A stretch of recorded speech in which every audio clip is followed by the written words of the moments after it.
बीते कुछ दिनों में चांदी के दामों ने आसमान छू रखा था, लेकिन अचानक से बजट 2026 के पारित होने के बाद ही इन दामों में तेजी से गिरावट दिखी है। क्या आपको पता है ऐसा क्यों हो रहा है? दरअसल चांदी का इस्तेमाल सिर्फ गहने बनाने के लिए नहीं होता। ये गाड़ियों, सोलर पैनल्स, ईवी, मेडिकल और बहुत सारी जगह इस्तेमाल होती है। आम आदमी को लगता है कि चांदी सिर्फ पायल या पूजा के बर्तन में है, लेकिन आपके मोबाइल फोन और कंप्यूटर के अंदर जो बारीक सर्किट बोर्ड होता है उसमें है चांदी। कई सारे मेडिकल इक्विपमेंट्स में और बैंडेजेस में भी चांदी का इस्तेमाल होता है। आजकल जो सोलर पैनल लग रहे हैं उसमें भी चांदी की एक पतली परत होती है।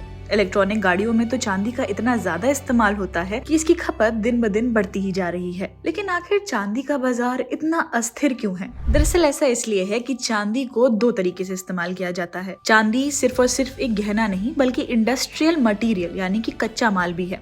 जब शादी ब्याह का सीजन आता है तो गहनों की वजह से रेट बढ़ते हैं, लेकिन अगर दुनिया में मंदी आ जाए और फैक्ट्रियां बंद होने लगे तो चांदी की मांग अचानक से गिर जाती है। सोने के साथ ऐसा बिल्कुल नहीं है, क्योंकि सोना फैक्ट्रियों में कम और तिजोरियों में ज्यादा रहता है। सोने का बाजार चांदी की अपेक्षा बड़ा है। अगर दुनिया में कुछ बड़े इन्वेस्टर्स एक साथ चांदी खरीदने या बेचने लगे तो इसके दाम में 5 से 10% का अंतर एक ही दिन में आ जाता है। दुनिया में चांदी की कोई अपनी खास खदानें नहीं है। ज्यादातर चांदी तब निकलती है जब हम तांबे या जिंक खोद रहे होते हैं। अब मान लीजिए दुनिया में तांबे की जरूरत कम है तो खदानें कम चलेंगी, जिसका मतलब है कि चांदी भी कम निकलेगी। आम आदमी के लिए चांदी हाई रिस्क और हाई रिवॉर्ड वाली चीज है। अगर किस्मत चमक गई तो ये सोने से दुगना मुनाफा दे सकती है, और अगर बाजार गिर गया तो ये उतना ही ज्यादा नुकसान भी दे सकती है।